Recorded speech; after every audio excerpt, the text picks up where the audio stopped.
excited na ako mga bakla! Without further ado, let us once again say welcome and good luck to Ambo! Come on! Talagang good luck, questions along the way, please chat it in the chat box. Ayan. Take it away, Ambo. Ayan, so hello. First of all, I am very thrilled and honored to be part of this program for webinar ni Kuya Mo Jam. I am not quite sanay pa on having webinar kasi suki ako dati ng physical workshops noong wala pang pandemic. But when I got an invitation from Kuya Jam or Buhay VA, sabi ko talaga, okay, let's do this. Maraming may neglection sa inyo sa basics ng graphic design. Maybe kasi for the longest time, we thought na it's an easy step. Everyone knows how to design. But I tell you, if we don't fully understand something, just as like any other skill, such as copywriting, content creating, as we thought we should just know it and don't make a point to have a time to care for its basics. So we don't get to the point of its existence. Kaya some of you may think na ngayon, ano naman to, defining na naman, elements na naman, define, describe, ubos oras, wag na makinig, sayang lang pera ko. But little did you know na it's part of the process. And we can't be expert of something if we neglect the basics. So we can't go to the top if we don't understand the bottom part of learning. There. So anyway, magpapakilala muna ako. I am Ambo, and my full name is Mark Anthony Ambrosio. People call me Ambo, especially dito sa Barangay VA. This is my expertise and this is my strength. But I come here not to say na alam ko lahat, na mas marami ako nalalaman kaysa sa inyo. And I want to remind everybody, before we dive into the topic, to always be reminded that this is a safe space for learning. You may learn from me or we may learn from each other. You pay here to learn and not to be looked down. So if you have something na may i-share pa, then that's great. Anyway, I am also a trainer and a research speaker for various designing competitions sa under ng Department of Education dati. I've been speaking in different areas of the Philippines to share this expertise. I champion different schools, students, and even advisors. This has served my bread and butter before, and grabe yung thirst ko to be here once again kasi dito nagsimula ang lahat. I've been teaching layouting, desktop publishing, and online publishing. So today, para prepared buong pagkatao nyo sa mangyayaring session tonight, here's the outline. So we will be discussing first yung definition. Second, magkakaroon tayo ng short exercise. Next is elements and its principles. So, first of all, baka may mga nagugulan pa sa inyo sa meaning ng graphic design. And maybe most of you feel na alam nyo na, but once asked this question, you start questioning the same. So, I'll call somebody here to share on what you know so far sa graphic designing. So, raise your hand sa mga gusto mag-share. Walang tama o maling sagot, walang pagtatawanan. Wala ring mamaliitin. Again, this is a safe space and we are here to learn. And sabi nga, we have this redemption culture. So, baka may mga gusto mag-share ng alam nila sa graphic design. Anyone? Tawag ka nga, Kuya Jam, di ko nakikita yung mga people. Meron daw ba sa inyong may alam, no wrong or right, no wrong answers. Ayan, pag narinig yung term. Ay, si Ben nag-hands up, come on. Pwede kayo mag-react button na hands up if you want to answer. Thank you. Ayan, si Ben daw would like to speak. Ben, what would your answer be? It's the combination of text and pictures for advertisements. Yung advertisements, lalo na sa atin, it's more on the visuals that people see or to attract people. Yes, correct. Actually, yung graphic designing, may purpose talaga siya, yung existence niya. Kaya that's why it's very in demand sa market ngayon. Kaya marami pa rin, di ba? Kasi nga yung purpose is to first build the credibility and second, yung ma-attract or ma-catch yung attention ng audience. So, at iba pa. Sino pa yung mga may gustong i-share dyan? Huwag na kayo mahiya. Huwag na daw mahiya, guys. Magtatawag ako. Ano ba gusto nyo? Volonturo o volunteer? Dali na, wala man judge. Wala man judge. Yeah. This is a safe space where the space is safe and the safe is a space. Come on.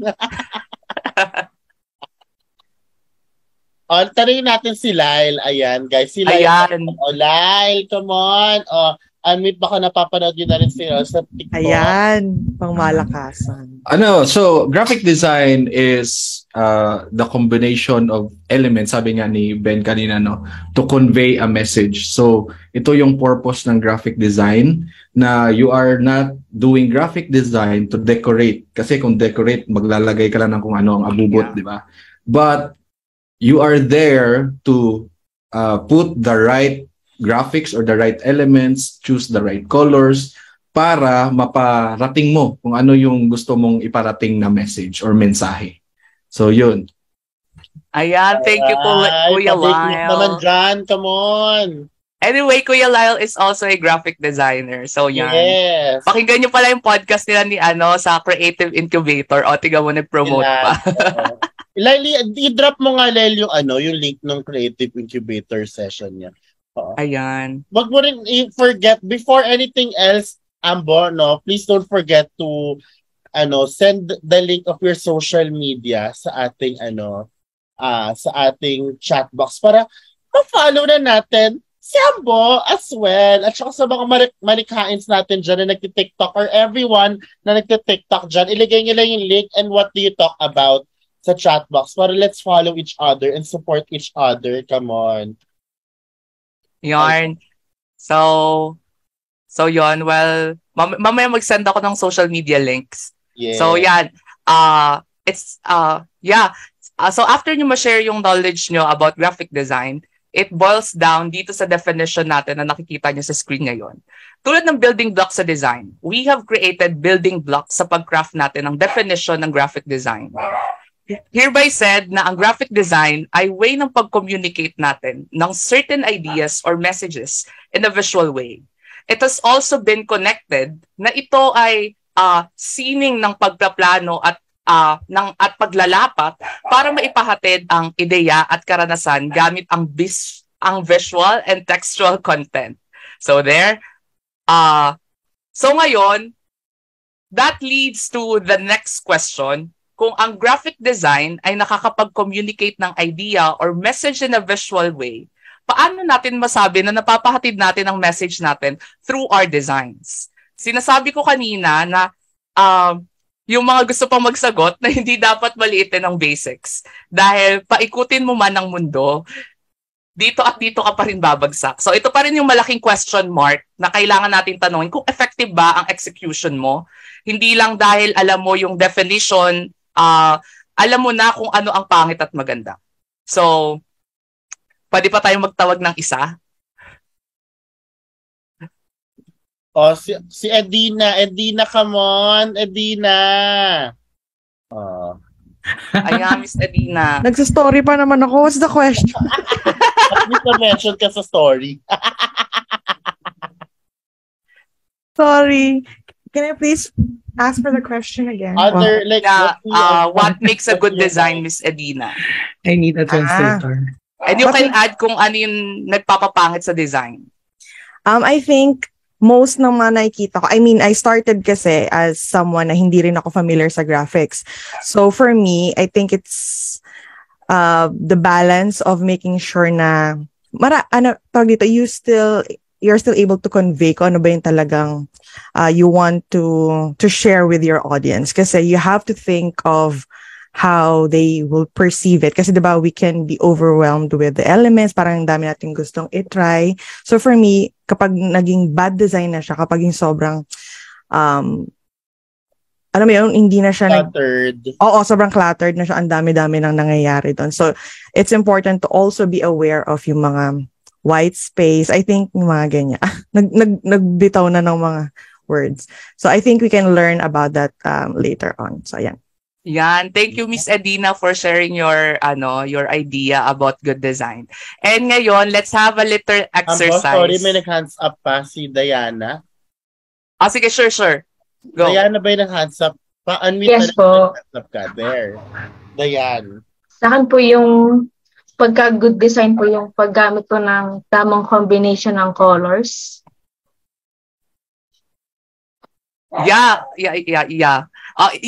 Tama. Isa yon. Isa yung combination of colors na madidiscuss din natin later on sa elements ng graphic design. And now, let's have an exercise naman sa pag-determine ng good and bad design. So, before pala tayo mag-criticize, I want to remind again everybody na and as much as I am na let's not tolerate bad feedbacks sa wholly sa bawat design. And let's not make it to a point na kahit example lang, panay lang tayo throw ng maling nagawa kaysa i-point natin ng two sides, which is yung tama at mali. So yun, na-experience ko na siya. And let's practice and create a safer environment sa ating aspirants na social media manager, yung mga nandito, or even a graphic designer. So I'll be calling, siguro, comment nyo na lang para hindi maaga tayo matapos. No? Yes. So yun, dito sa first one, ano masasabi nyo here? Comment below. Come on, kung ano yung comment nyo. Comment below kung ano yung comment. Kung ano yung observation. Yeah. Okay, about the graphic that you're seeing in front of you. Ayan, let's be, what do you call that term? Objective. Hindi bagay yung font. It doesn't spark urgency. Ayan, fonts. Hard to read. Okay, fonts. So yun, it's very important din na mamili tayo ng tamang typography na fit dun sa design natin.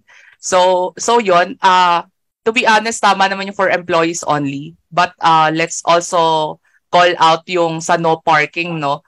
Kasi hindi siya fit dun sa purpose. And mamaya malalaman natin yung different representations ng bawat typefaces. So para there. Siyang, Ambo, para siyang label ng mga jar goods. Yeah, diba? So yun, next naman tayo dito. Comment below. Sabi ni Cat, color. Ben, color. Cam, color. Ayan, so sige, bilisan na lang natin, no? So yan, sa design naman na to, mapapansin nga natin, nabanggit nga 'di ba sa comment na yung color is mali yung pagkakapili. So every one, meron silang idea or meron na-adopt nila yung something na environment sa kanila para ma-recall yung isang sign. So yung commonly yung color ng signage na to ay in black and yellow. So mamaya i-discuss din natin kung bakit yellow yung mga color ng signage. So next one.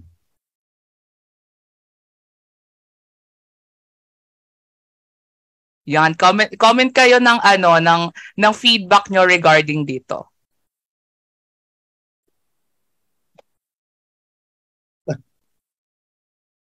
Overwhelming. Don't die down. Diba? It's very hard na ma-digest nyo agad yung nakasulat. Kasi, una sa lahat, may playing of colors, no? Nag-green siya dito, tapos black. Tapos may mga maliliit na letters na ang hirap kung ano ba yung gusto niyang sabihin. Do die, don't drive safely. So, yon. Kung masasabi rin natin yung alignment ng text and yung elements here ay hindi naka-center. So, there. Next naman, ito. Ano sa tingin yung problema?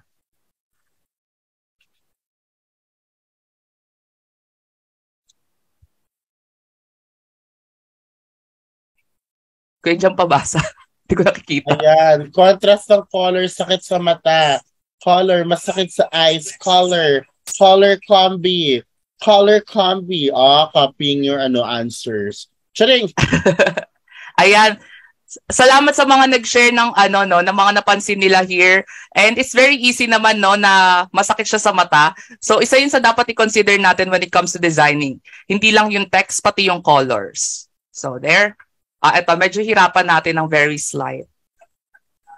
So ano sa tingin nyo yung mga kapansin-pansin na mga bagay dito sa tatlong designs? You can say it na sa completeness ng tatlong design na to. Okay. Medyo nahihirapan na ba? Masyadong madami. Eto ba, kanina pa to, Abby? Elements. Ano pa? What about the elements? The table, periodic table of elements. Wala pang comment iba. Ayan, naghihintay po tayo ng comment. Ano sa tingin mo? Baka medyo nahihirapan sila. O baka medyo nahihirapan plus time. Space daw. Sabi ni Mary Rose. Ayan, hierarchy or prioritization and details. Spacing. Not easy to read. De-readable. Ibang fonts. Ha ha ha ha. Ganda ni Edina. Tinawanan ako. Yung array of details. Ayan. So, ayan, actually ang dami nyong napansin here kahit sa unang site, 'di ba, parang okay, parang hindi siya kapansin-pansin yung mga mali, pero kaya mong i-point out once na i-observe mo. So yun yung kailangan nating i-practice, no? Even as a social media manager na responsible din, may mga responsible din sa graphics, right? So yun, mapapansin natin dito, even dito sa space na to, may little space siya na hindi siya pantay here. So yung colors din hindi ganoon kabasa. And yung sa text nga dito, may problem din siya. And also if naka-left aligned yung box na to, you can also just left align this one para mas maganda siyang tignan.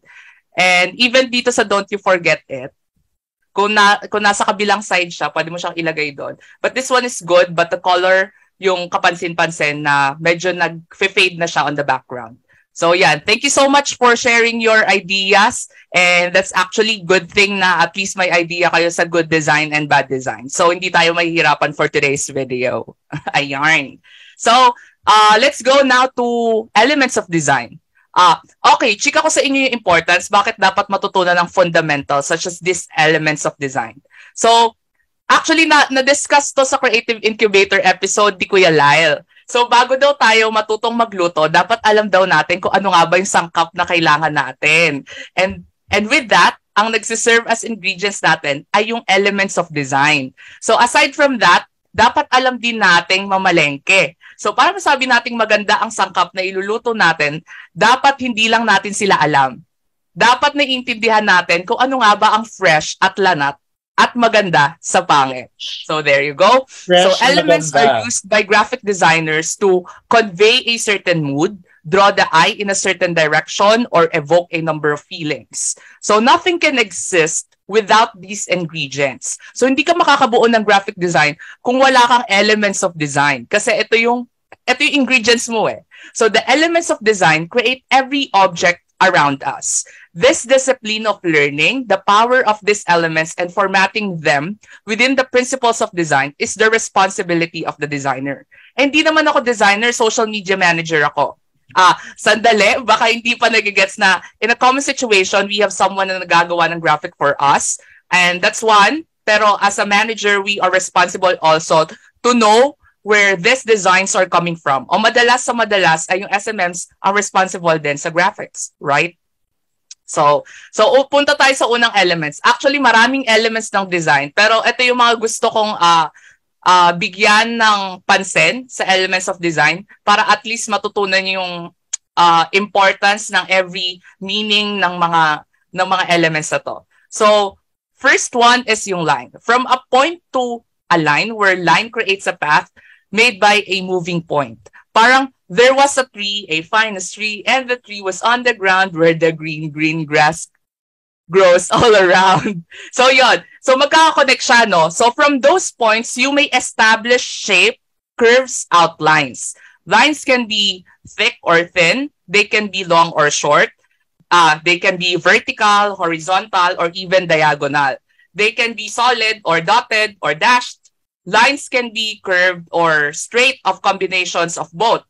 There's an endless na variety in what we think of as a line. So each of the different ways na ginagawa natin ay nagre-represent ng line in giving its unique characteristics. So ang daming minamaliit na lang yung line, pero nagbibigay daw pala siya ng unique characteristics. So thick lines convey daw a different definition than thin lines. So mas bolder kasi yung thick lines, 'di ba? So parang iyon yung nire-represent niya. A curved lines, pwedeng iba ang message than a sharp straight line. So let's talk about these lines. So first one, from the name itself, horizontal, it is parallel to the horizon. So, ang itsura nila ay para silang nagla-lie down or at rest. Parang tulog, ganon. So, sa itsura, they suggest a kind of calm and quiet daw. A relaxed comfort. So, from there, it gives an audience a clue na that's the way it would like to convey. Horizontal accentuates with. So, ang sense niya ay stable and secure. It conveys yung payapa. Kumbaga, there's no presence of conflict, a restful peace.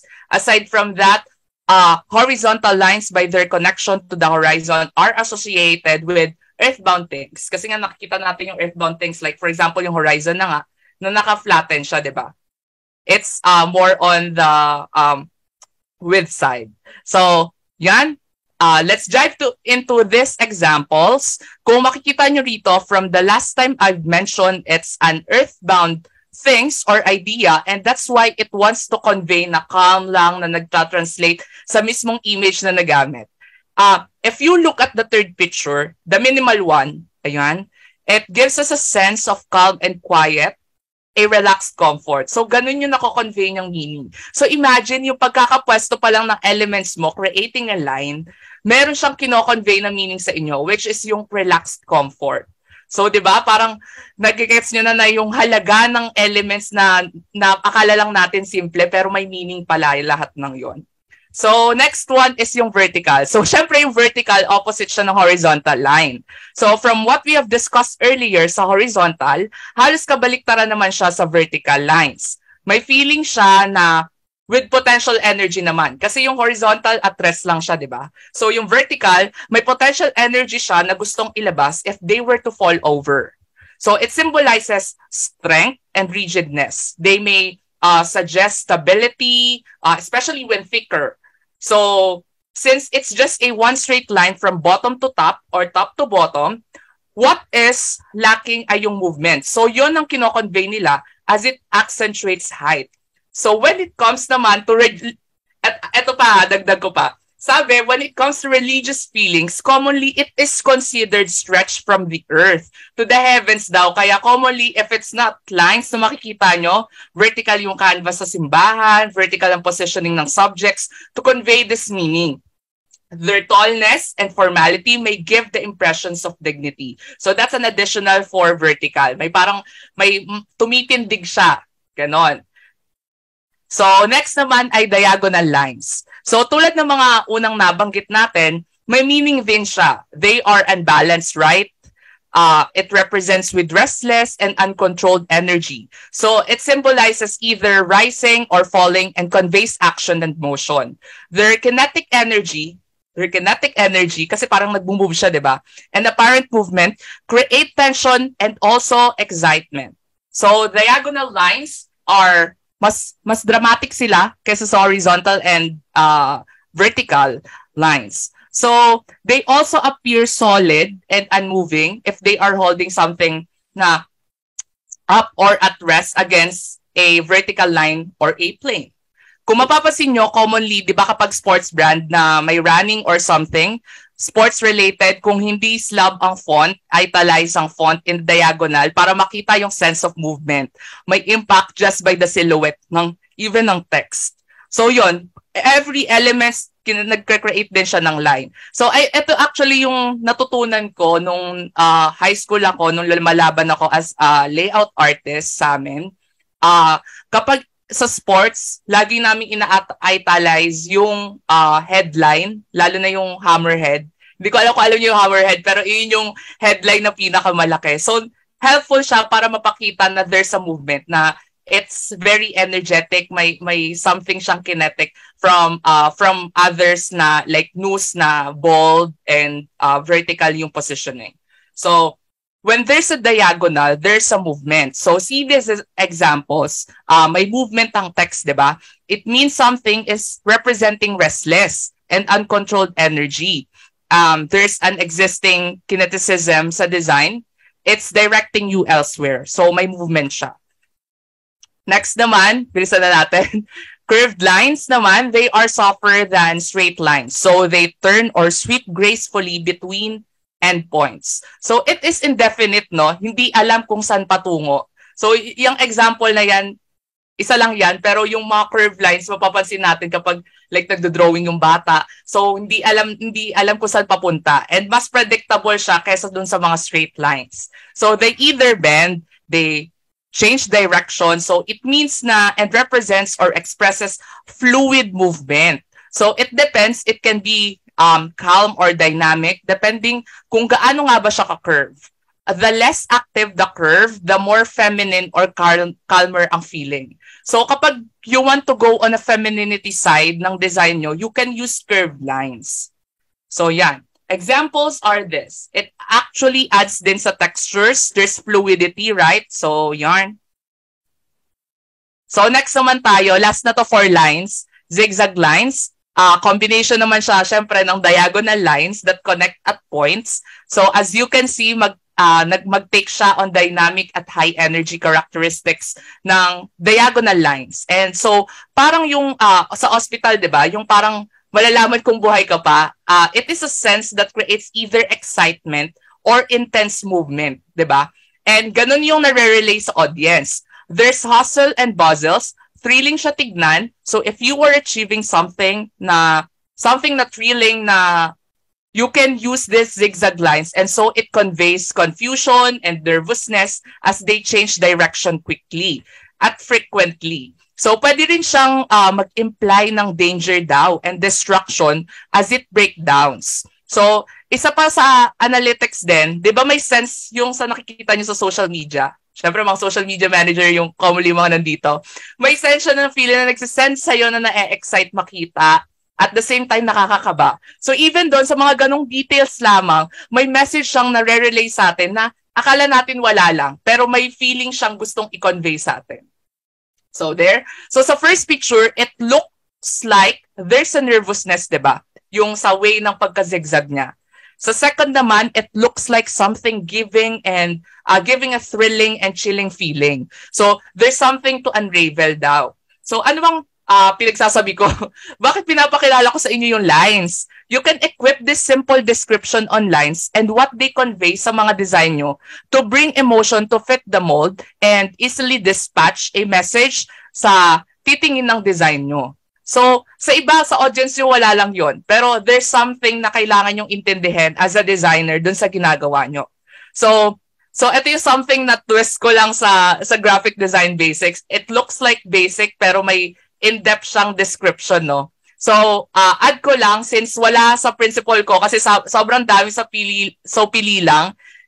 In design, it requires to effectively and quickly catch the attention. So, by means of these simple elements, ito mga na-discuss natin, mas mabilis mong magigets kasi may familiarity tayo in mind na pwedeng lagyan natin ng resemblance sa gagawin natin. So, di ba, itong building blocks, hindi lang siya something na kailangan ng focus, but understanding its purpose can create a big impact on what you are making. So, wag kang malito. Ganun lang yon. So, next element naman tayo. Let's go to shapes. So, bilisan na natin.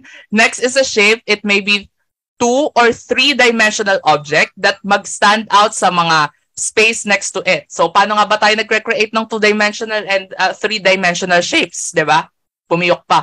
So, yung 3-dimensional shapes commonly, it's a cylinder, pyramid, ganon, to create a 3D effect. So, shape can live in different areas in space. So, yung space na tinatawag natin, yung sa canvas natin. And have other elements like line, color, texture, or movement na madidiscuss din natin later on. So, when used appropriately, shapes can actually successfully establish an excellent and effective graphic design daw. So, the personality and message nito may be enhanced by altering its shape in terms of form, pwede rin siya mabago in terms of color or in terms of size. And that's what makes it powerful in a sense na even using shapes, just like lines na may nire-represent siya na pwedeng maka-alter sa completeness ng design. So shapes may be soft, curved, rounded, angled, or sharp. Pero meron tayong i-discuss na types ng mga shapes. So there, ito yung mga types ng shapes. One is geometric shapes. These are the ones na natutunan natin as a child, no? and even our anaks and pamangkins alam ito.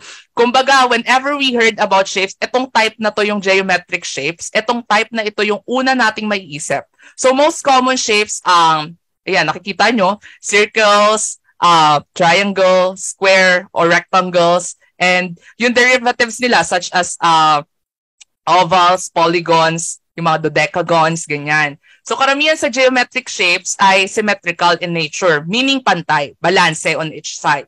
But not all kasi may parallelogram, rhombus, isosceles, di ba napunta na tayo sa math subject? And also this makes them instantly recognizable.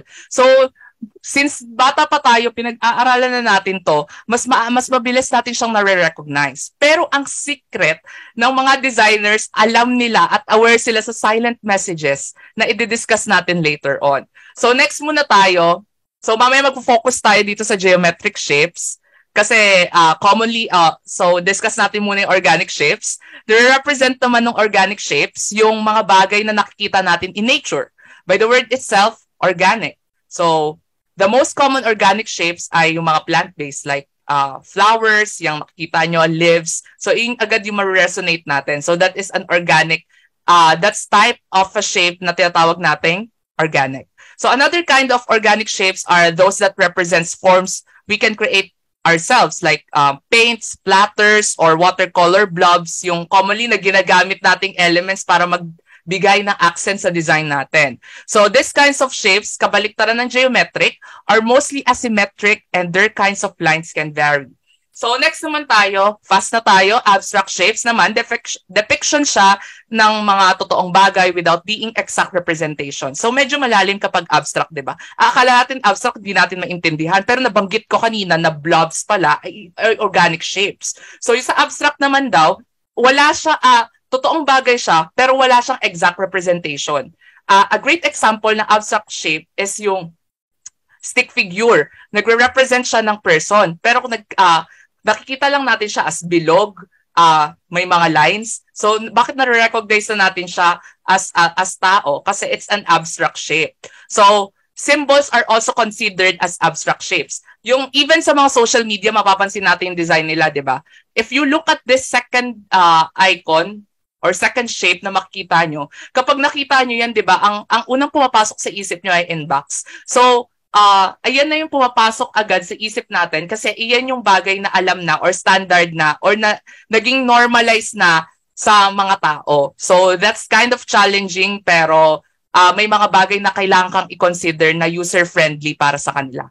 So there. So punta naman tayo ngayon sa geometric shapes. So going back, madalas pa sa alas 4 natin gamitin sa design yung square. So, i-discuss natin yung conveyance niya ng mood at kung sino nga ba siya. So, start tayo sa square. These shapes, nagre-represent siya ng stability kasi nga naman from its structures, di ba?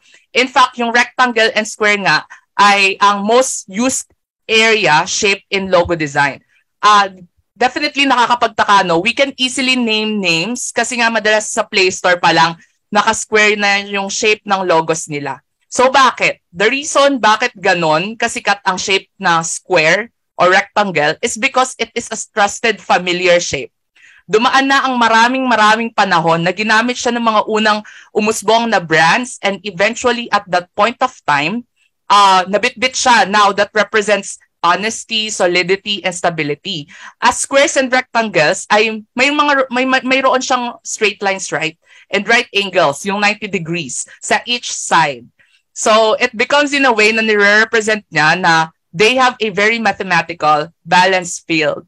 Yung silhouette niya nagpapakita ng it screeches rational, di ba parang pinag-isipan, sinukat ng maayos, practical, conformity. So, apakarami ng nagamit na logo na square and it gets boring na at nakakatamad, di ba? Kasi parang lagi nating nakikita yung mga ganong shape sa Play Store or sa kung saan man. So, hindi niya na nakakatch yung attention mo kasi gaya-gaya na lahat. So, doon na papasok na bilang makulit tayong designers at gusto nating very innovative tayo, nire-relay natin tong representation na to still stand out. Nako-convey natin yung meaning ng honesty, stability sa symbolisms ng squares and rectangles, pero nag-stand out tayo sa crowds. Like for example, yung pagka-square nitong Windows na logo. So, may twist or turn tayong dinadagdag to catch some interest ng audience natin into a design. Even yung sa websites, or sabihin nating social media are made up on a grid patterns using rectangles and squares. So, as said, may stability siya, di ba? And the eye reads these shapes na magaan sa mata. That's why hindi siya overwhelming and irritating. So, next one naman, sana hindi pa kayo overwhelmed dahil wala pa tayo sa exciting part. Ayan. So, press 1 naman dyan kung buhay pa kayo. Buhay pa ba ang lahat? Guys, press 1 kung buhay pa kayo. Ayan. Press 1 naman dyan. Na-overwhelm na ba? Yan, very good. You don't need to rush though. Okay naman. You can go over kung value bomb naman talaga. Yeah. Yeah, thank you. And so next na tayo. Next na shapes. 'Di ba parang ang gaan-gaan lang sa feeling pero parang nahihirapan na tayo in such way na meron palang mga meaning tong mga shapes na to. Napakasimpleng shapes lang to. Lagay lang ako ng lagay nito. Meron palang meaning to, no? So, triangle shapes are among the interesting shape as they can be viewed differently. So, depending on if their sides are equal or different in length. So, nag-iiba-iba yung meaning niya.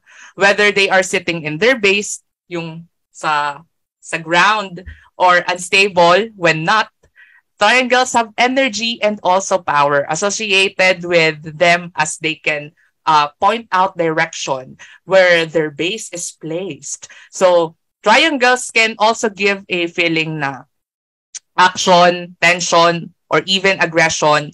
On the one hand, they can symbolize strength while on the other, conflict siya. So, triangles are seen as more of a masculine shape daw. So, power, aggression, progression, purpose, and also even direction. Kasi di ba yung sa triangles, nag-create siya ng arrows. So, may parang will siya, may power siyang mag-direct into something. Kasi parang may tinuturo yung shape na yon. And they are all represented by the triangle. So, iba't iba yung nire-represent ng triangle, unlike ng square or rectangles. So, we see triangles in pyramids and arrows na to mention their religious connections. Kasi di ba nakikita din natin sa religious beliefs nung ibang religion sa iba't ibang mundo na may mga nagre-create ng triangle shapes. So, parang nire-represent niya daw yung Holy Trinity. Mga ganon. Papapunta na sa Trinity the Talk. So, triangles are great shapes na mag-represent sa ruler, the explorer, or the hero brand personalities. So, pansinin natin dito sa triangles. So, nabanggit natin kanina na yung meaning niya ay something na power. So, parang nagre-represent yung logos na to, yung commonly na nakikita natin, yung Adobe, yung yan. And also, yung sinasabi nga natin may parang there's something in conflict. So yun, kaya ginagamit yung gantong shape sa mga signages kasi may meaning pala siya. It's something na there's something, a conflict na paparating. There's something in danger. So ganun pala yung meaning ng triangle. So next one na tayo, circle naman, bilog. So this rounded shape style na 'di ba? Commonly nakikita natin siya sa Binondo, ganon. O even sa mga fortune teller para laging may dala swerte, no? Mr. Chua, ganyan. O positive na emotional message ng harmony and protection. So, ganun daw yung nire-relay niyang meaning. Di ba, commonly shields ni Captain America, ganyan. So, may parang protection representation siya. So, the circle is often used din siya sa logo, lalo na yung mga seal ng LGU, kasi daw it represents unity, commitment, love, tsaka community. So actually ito ang labanan nung palasali pa ako ng mga logo contest na nakatulong din sa akin para mag-grow sa field. That's why I am bringing up this kind of basics to the table para may full understanding ka at kaya mong i-discuss yung design mo in a utopian way nang wala nang going back, nang wala nang hesitation kasi alam mo lahat. So curves in general, kapag ginamit sa shapes, tend to be viewed as feminine siya. So in nature, like womb, while straight line shapes are more masculine naman. So parang na-discuss na natin yung kanina sa lines. So circles have wala siyang beginning or end. So they represent the life and the life cycle. The circle along nung oval is readily found sa nature natin, like sun, moon, and earth, ganyan, not to mention fruit and flowers. So circles have a free sense of movement, like wheels, balls, merry-go-rounds. Their movement may also represent power and energy due to their curved lines. Ovals and circles are graceful, complete, kasi buong-buo siya, di ba? So they give sense ng integrity at perfection. So yan, pinaka-favorite ko talang geometric shapes ay circle. Yon, share ko lang. So they give a sense of integrity and perfection, di ba? As what I've told. So they are not used as much in designs for special reasons. But this means na when they are used, they attract more attention than their right-angled counterparts. So circles are great shapes to represent the innocent, the caregiver, the everyman. So yon. Very inclusive. There's something na nagko-convey siya ng unity. There's something na nag-alarm pa yung phone ko. So yan. Ayun yung nire-represent ng shape na to. So tip lang sa paggamit ng shape, grab a familiar shape and give it a twist. Sabi nga, we don't have to reinvent the wheel to come up with something that makes people look twice. So sa kabaliktaran, kapag gumamit tayo ng familiar lines or shapes to tell a story, there are better to great chances na makaka-engage o makakakuha tayo ng attention ng audience natin at makabuo ng something na may ma-resonate sila at first sight. So yung mga examples na na-discuss natin na of lines in graphic design tells an entire story despite being based on something everyone's seen a million times before. It's full of originality. It achieves this by merely moving one line slightly off-center. So kapag ganon, kapag tinetwist natin, kapag nagbibigay tayo ng twist, just like what I'm doing now, nakakapag-create tayo ng something na original and something na unique. So there. So kung mapapansin natin, nag-create lang siya ng lines pero nakapag-create na siya ng symbolisms. So if you look at here, without him, the chances are smaller. So 'di ba, hindi siya balanced. Pero it's just of a shape pero nakapag-relate siya ng meaning. So definitely etong gantong design ay very pinag-isipan, very intelligent na in-execute kasi nagets mo agad yung meaning niya without reading much of the text. So, eto, hinahanap ko talaga to kasi advanced na. So, sa learning, sa likha. So, isa ito sa mga diniscuss ni Ninong mo, Chris Do. The term is very new sa akin nung napakinggan ko yon na semiotics. Yon. So, hindi ko alam, if alam nyo, pero ako nung time na to, hindi. And doon nang galing yung reminder ko na through elements, we can create a semiotics, which means na nakakapag-create ka ng new meaning and new way para ma-communicate yung idea. So take this as an example. At first sight, we see the foods ng McDo. We have burgers, fries, and also these are formed through just a phone. So ganon, as a designer or someone na nasa creative field, na i-apply natin yung creativity in such way na makabuo tayong ng bagong meaning sa mga simpleng bagay lamang. So kapag nakita natin ang mga yan and structured by means of phones lang, di ba ang una nating may isip ay mobile app. So, it is a campaign about mobile ordering app ng McDo. And if I may add, paano kung may mga appeal siya sa mga tao pero baka may hindi nakaget. So, mamaya discuss natin sa principles. Pero I'll just mention na may text na maliit dito. Ayan. If naagaw man yung attention and kaya siya maliit para hindi rin maagaw yung attention, ganyan. So, pag once na fully glance yung graphic, makita mo kung ano nga ba yung true meaning niya. Kasi baka mamaya nagkakamali lang pala yung tao sa understanding niya sa design. So it's very important din na at least mag-indicate tayo na hindi too much of the eye or masyadong papansin yung text natin. Kasi sa semiotics pa lang na pinakita natin, that's when we know na na-achieve na natin siya. So there, next element na tayo, color. So it basically helps na ma-establish yung mood for our composition. So ang chika, kapag ang light waves daw ay nag-strike sa object at mag-reflect, o di ba, very science naman tayo ngayon, pabalik dun sa optic nerve ng human's eyes, yun daw yung tawag sa sensation na iyon ay color. So, even yung sa eyes, di ba, may something siya na kailangan nating aralin din as a designer. And that's kind of in-depth. Pero akala natin mababaw lang yung colors. So, ako as a designer and even as an artist and designers ay gumagapit ng mga kulay para mapakita o ma-depict at ma-describe ang subject. Color is commonly, ginagamit din siya to portray a mood. Ayan, sinasabi nga dyan, for composition, it used to portray mood, light, depth, and even yung point of view. So, next na tayo. May mga parts ang color theory. So, ito lamang yung mga gabay para ma-familiarize tayo sa mga bagay na commonly na makikita nyo sa halos lahat ng editors. Helpful din to sa color grading. So sunod na tayo. We have this hue, saturation, we have also value.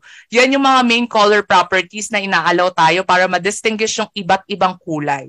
Hindi mo lang siya matatawag na red on its simplest form or blue or yellow. So punta tayo sa first part. Dito punta tayo sa hues. Binubuo yung hues ng three primary colors. Pakita nyo dyan, may secondary colors na makikita nyo rin sa color wheel. At yung iba tawag ng artist doon ay color circle. At ang iba tawag doon color circle sa color wheel. So kapag sinabi nating hue, it means na pure color or nakapaloob siya rin sa tinatawag nating spectrum ng basic colors na nakikita natin sa rainbow. Di ba? Papunta naman tayo ngayon sa LGBT. So yun ang hue. So next naman is yung saturation. Yung saturation, siya naman yung tinatawag nating intensity ng color. The higher the saturation ng color, the more vivid and intense it is. The lower a color saturation naman or chroma, the closer it is to pure gray on the grayscale. So paano na siya? Pa-black and white na ang punta. So next naman tayo sa value. So sa value, siya naman yung liwanag o dilim ng kulay. Nakikita natin yung color value based sa kung gaano kalakas ang ilaw na nagre-resonate sa depth ng image, angle, and even mood. We refer value as something na intensity ng light that reaches the eye as luminance. So there, wait lang.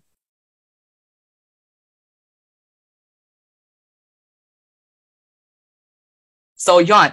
So, after nating ma-overwhelm sa lahat ng mga kino-convey na meaning sa mga elements na to, let's go to the very elementary-ish na topic. Papunta na naman tayo sa elementary. So, primary colors, yung mga may arrows na yan, basis natin, kaya nga siya primary. So, meron tayong red, yellow, and blue. So, sa secondary colors naman, ay gawa sa, syempre, pinaghalong primary colors. So, yon. May green, orange tayo, and purple. So, sa tertiary colors naman, medyo papahirapan na natin ng very slight, pero na-discuss din to ng grade 4. By mixing primary color sa katabi niyang secondary color. Halimbawa, nag-mix tayo ng yellow na may orange. We'll get a yellowy-orange color in between. So, if we continue to mix the primary and neighboring colors, nafe-fill natin ang gaps at nasiset natin ang remaining tertiary colors. So, yan yung pumapagitna sa primary and secondary colors.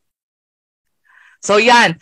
Dapat medyo familiarize din tayo sa color schemes. So, first one, yung monochromatic colors. Sila naman yung shades and tints ng same color. Yung monochromatic color scheme ay typically balanced at magaan sa mata. So kung gusto mo na yung brand mo na something na magaan sa mata, you should choose monochromatic. So next naman tayo, yung mga seatmates sa color wheel. The analogous colors na nakikita natin na magkakadikit. They work well together since kasi may similar silang origins. Tulad ng monochromatic, halos balance din sila, but typically mas interesting siya as these colors may nagpapakita siya ng more contrast than monochromatic na i-discuss din natin later. So, dalawa na lang. Next tayo, wait lang. This complementary colors, ito yung mga magkatapat sa color wheel. Complementary colors may be high on contrast, So, which produce vibrant and exciting color schemes. Tignan mo yung gamit ni Kuya Jam. Tiga mo na-mention pa kita. Nagamit siya ng color schemes na complementary to bring the mood and na exciting at vibrant na very suitable sa personality niya. So from there, nalaman nating tama ang choices of color ni Kuya Jam. Kasi in nature, ganun yung nai-imply ng color schemes as implied na na-enhance nung yellow yung violet. Kaya typical na nag-work well sila together. So that's a mood. Ube Queso, Lakers. Come on. Diba? So, last one naman tayo sa triadic colors. These are those na space equally sa color wheel. And they typically produce vibrant effects. So, yan. So, mapapansin nyo, di ba, yung colors nito like yellow, red, blue, may vibrant effect siyang na-re-rely sa atin. So, next tayo, may nire-represent din pala yung bawat colors. Grabe, ang dami naman natin kailangan aralin. Elements lang to, pero may meaning din pala sila. So, yun. So kapag red daw, may power siya, excitement, strength, love na ipapakita. Kasi ayun yung na-adapt natin sa patagal ng panahon. Kapag nakita nating red, it gives us excitement. It gives love, power, ganon. And also sa orange naman, it gives us confidence daw, success, bravery, enthusiasm. So screenshot nyo na lang or save nyo na lang. Pero overall, very helpful to sa akin as kapag nagagawa ko ng logo and even sa mga brands. Kunyari, kapag nag-bring tayo ng, for example, sa cosmetics, sabihin natin, grabe na more pink na yung mga cosmetic tsaka skincare brands. Kasi nga sabi sa meaning ng colors, nagre-represent siya ng femininity 'di ba? So parang yung iba gumagamit naman sila ng ibang kind ng color palette para mag-stand out sila sa crowd. So yun, kailangan din nila maintindihan yun. For example, nag-use siya ng purple kasi yung brand personality niya nagre-rely sa gusto niyang mas-send the message dun sa audience niya ay ambition, luxury, ganon. So there, wait lang.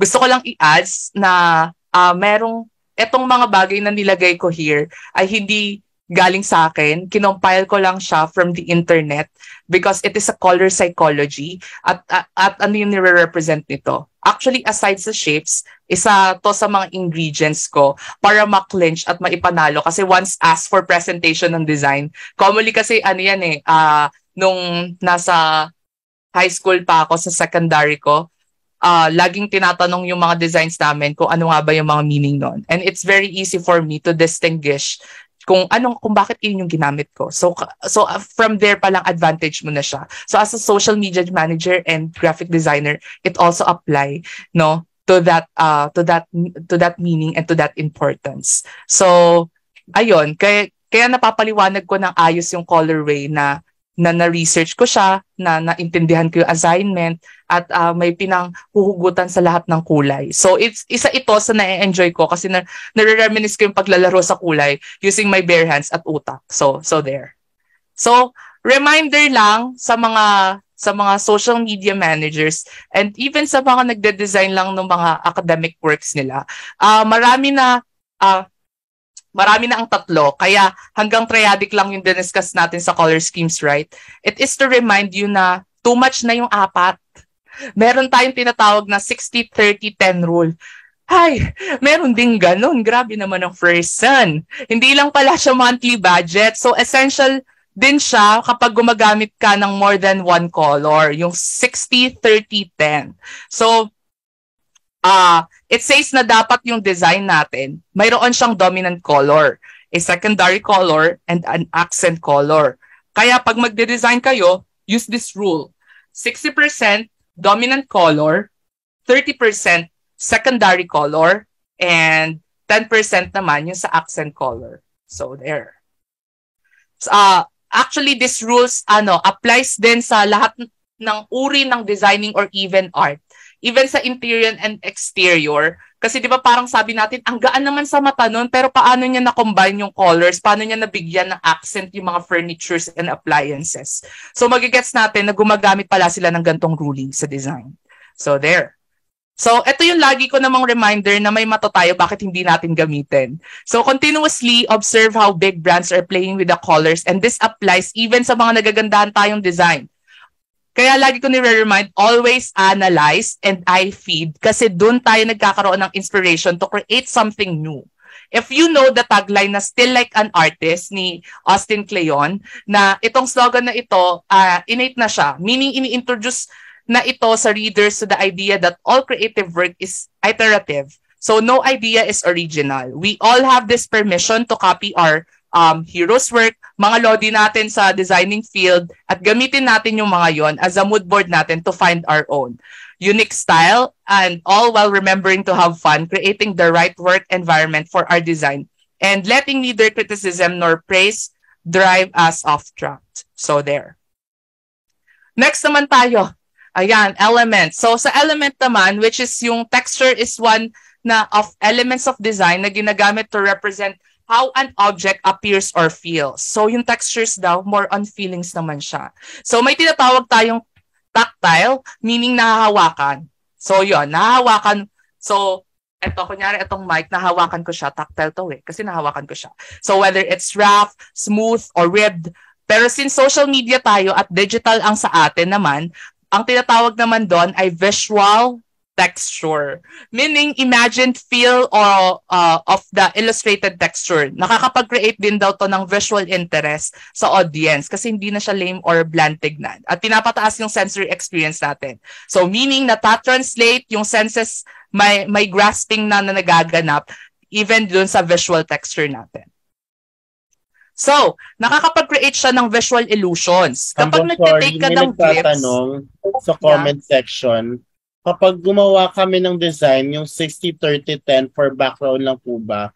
Or kasama din po na gagamitin sa fonts? May example po ba ng 60-30-10? 60-30-10, thank you po. Oh my God, wala akong na-prepare na example ng 60-30-10. Pero to answer your question, no, na-discuss nga natin na yung 60, mostly dominant colors yon. So yung sa tatlong na colors na napili natin, so kasama na yung background and even yung foreground color natin doon.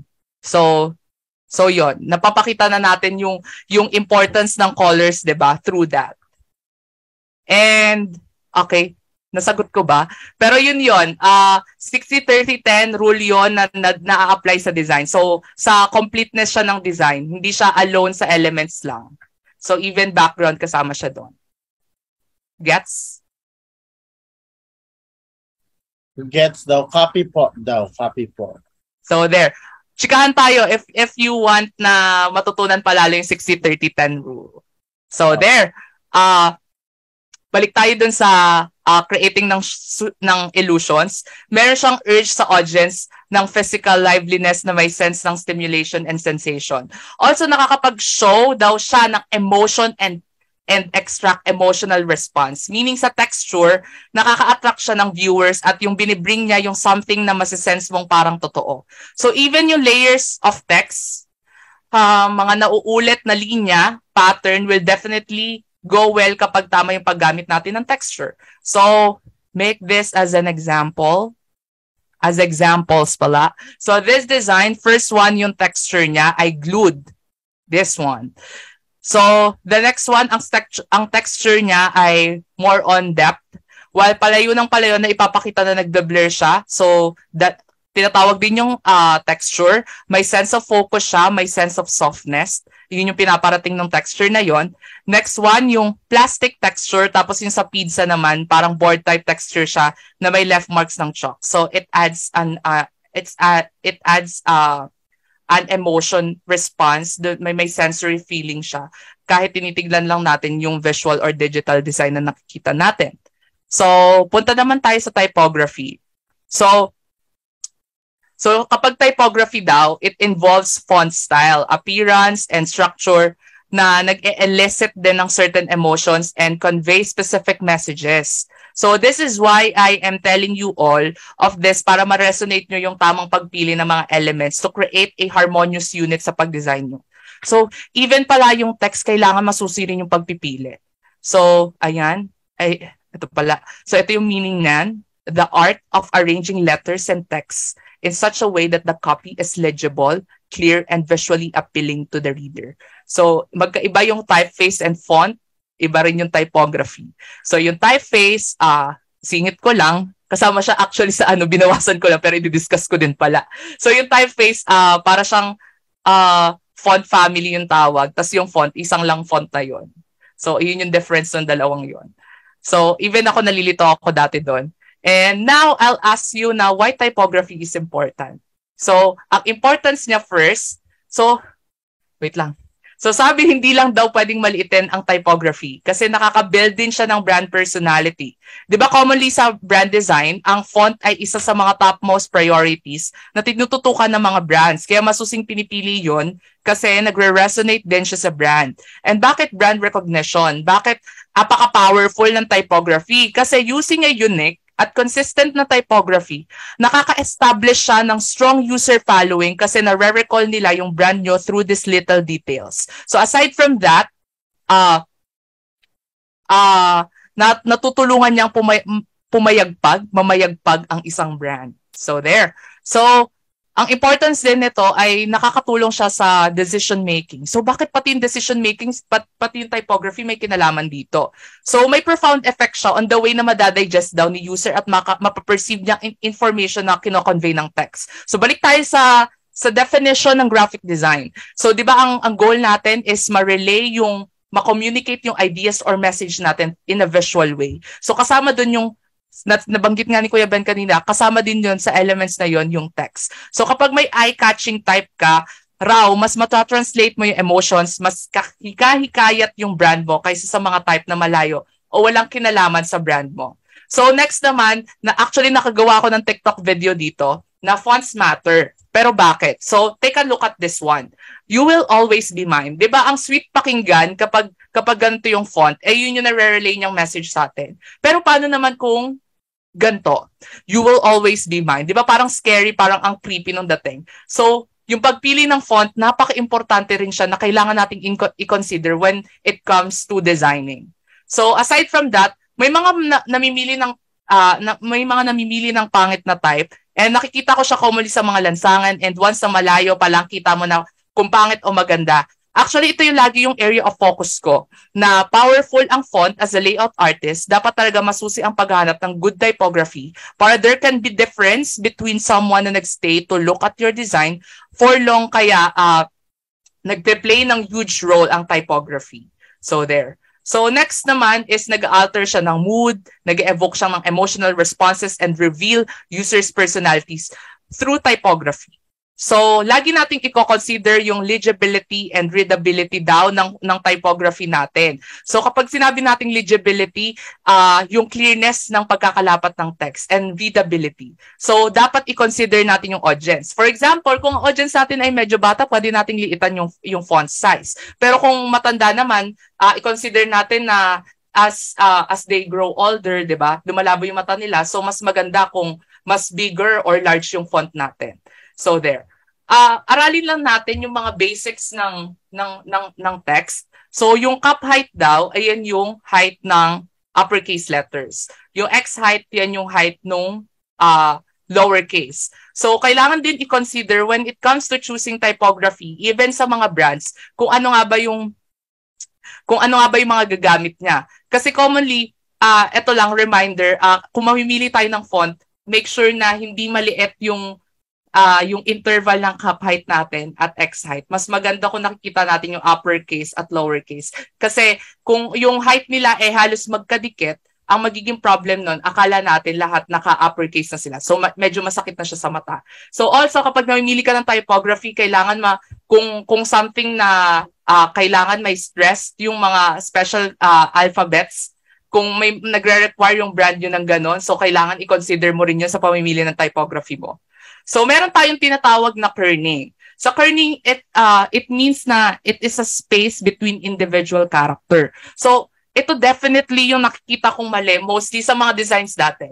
And luckily, nung gumagawa ko nito sa Canva, nung presentation na to, napansin ko na yung kerning niya pala hindi pwedeng laruin. So, automatic na siyang nag-a-adjust. So, it's very easy na sa atin yung kerning na tinatawag kasi automatic na siya kapag kinagamit natin yung Canva. And also sa Photoshop, pwede mo rin itong ma-adjust through characters. Punta ka lang sa Windows. Ganun.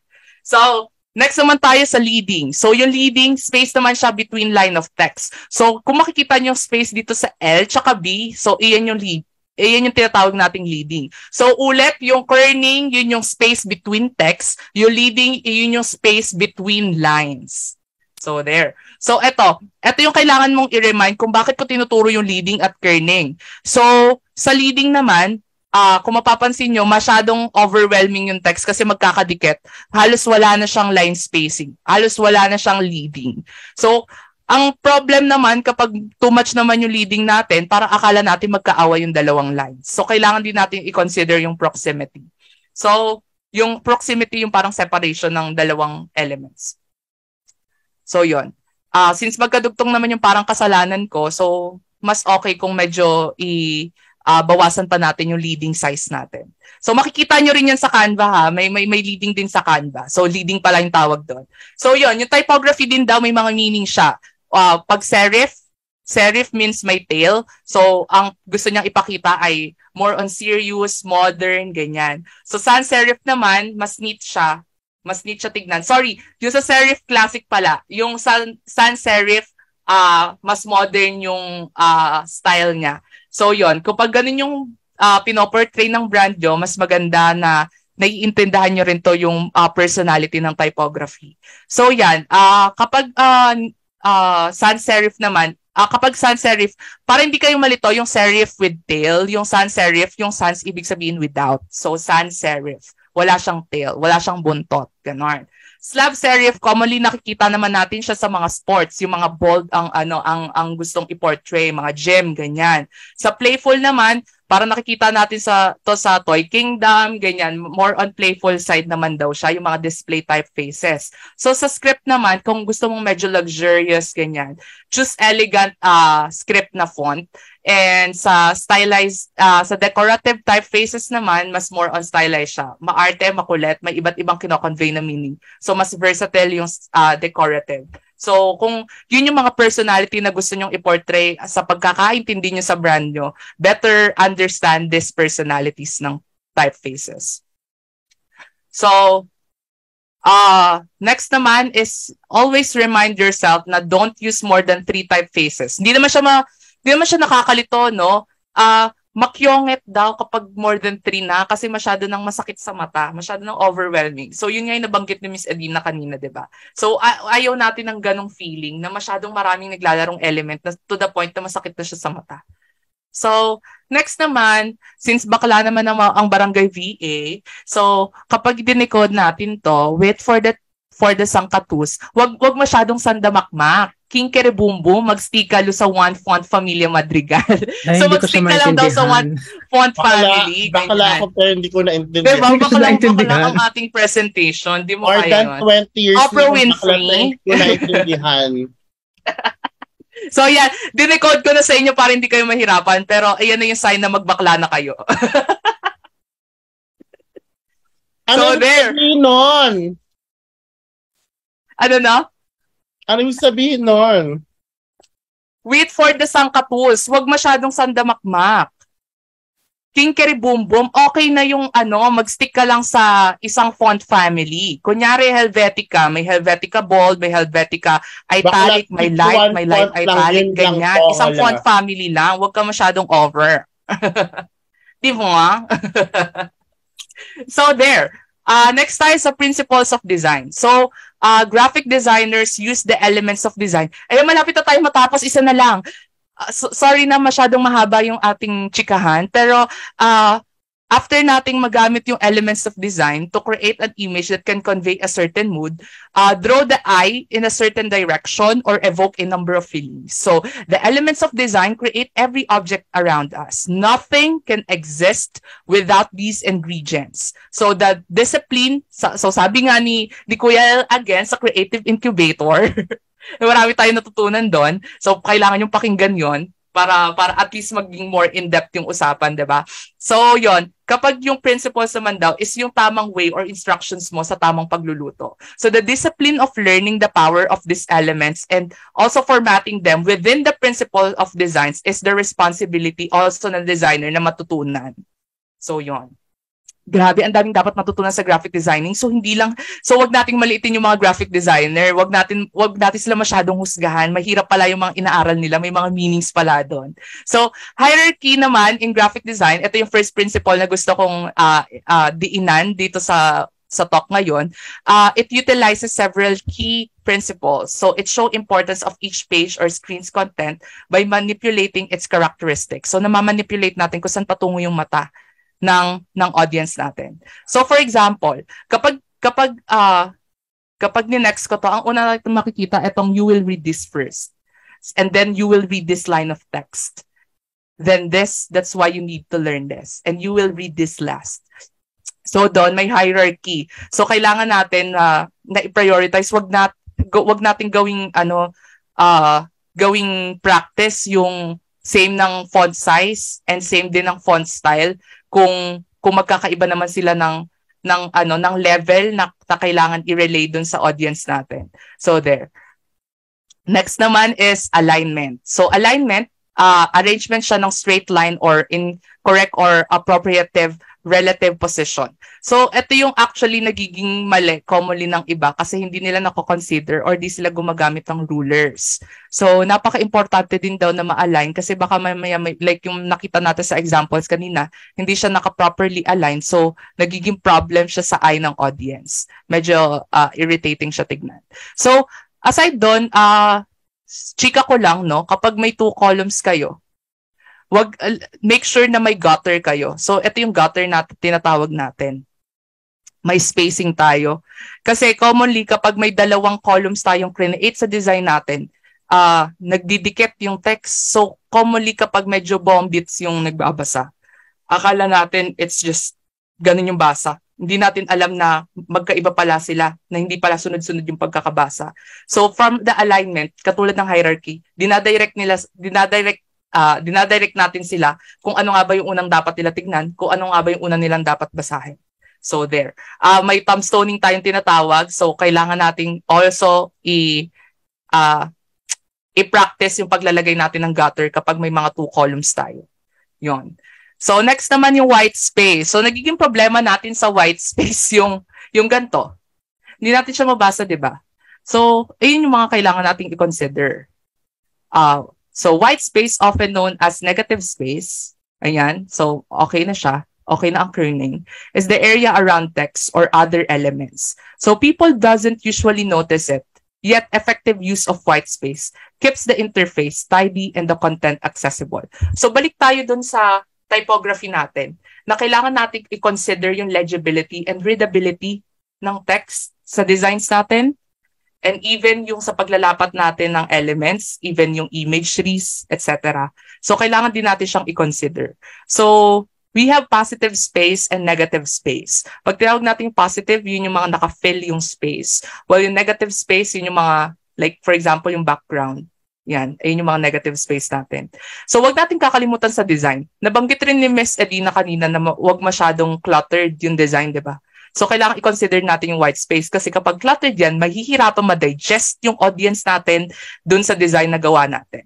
So, yan, malapit na tayo matapos. So, contrast na tayo. Yung contrast is 2 design elements that are in opposition to each other. So, magkaiba sila. So, contrast is an important design principle kasi nado-draw natin yung importance ng elements natin. Na-highlight natin, nabibigyan natin ng emphasis. That's one of the principles. Contrast happens when 2 design elements are in opposition to each other. So, for example, ito, we have this, kung ano mang element to, no? We have this imagery. Tapos para ma-emphasize natin yung text, namili tayo ng mas lighter text para mag-pop yung text na nandito, which is kind of important. And also dito rin, mas darker naman yung text kasi yung background niya ay lighter.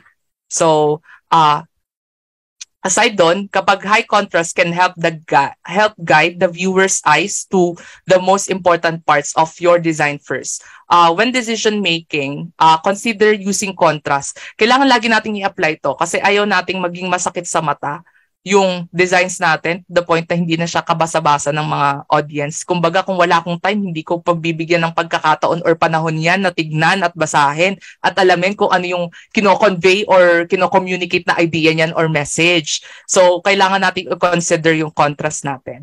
So, next naman yung repetition. In graphic design, repetition means simply using the same element over and over and over again. So often repetition is a great way to add texture to the piece. So even sa texture, 'di ba? Kapag nare-repeat natin yung curly, yung sa glued kanina, 'di ba? It repeats. Napapakita natin na add natin yung texture through that.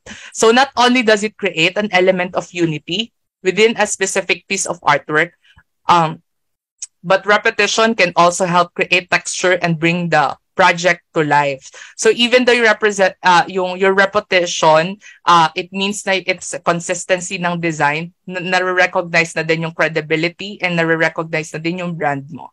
So there. So last na tayo. Ayan, matatapos na tayo finally. So proximity is also helpful, no? In creating organization. So it's simply using the same element. No. Naulit, pero yung proximity, nag-create yan ng organization. So, since similar or related elements should be grouped together to create a relationship between them. So, ideally, naka-cluster natin yung elements together in a way that helps na de-declutter ng overall design. So, yun, natukoy nga, di ba, yung cluttered na design kanina. So, para maiwasan daw natin to, kailangan natin i-consider yung proximity as part of our design. So, for example, etong spinning vinyls, eto, may space siya here para at least hindi ma-overwhelm yung mata mo sa kung ano yung dapat mong unang basahin. So, kailangan na ano mo rin yung pag-organize, yung pag-divide ng mga yan. So, for example, grand opening, yung gusto kong ma-emphasize dito sa design, lalakihan ko siya, and yung, ito yung pinaka parang title ko eh. So, sa baba, like, makikita niyo siya even sa mga invitation, di ba? May malaki, tapos may space siya, tapos dun, may ilalagay yung details, parang nakikita nyo rito. So, iyon yung tinatawag nating proximity. So, other than that, may mga principles pa tayong pwedeng matukoy, pero overtime na tayo. Anyway, siguro, pwede ko yung ma-discuss later on kung may chance. Siguro sa TikTok video ko, ipopromote ko na lang din. Yes. Follow me ang Bodot Virtual. So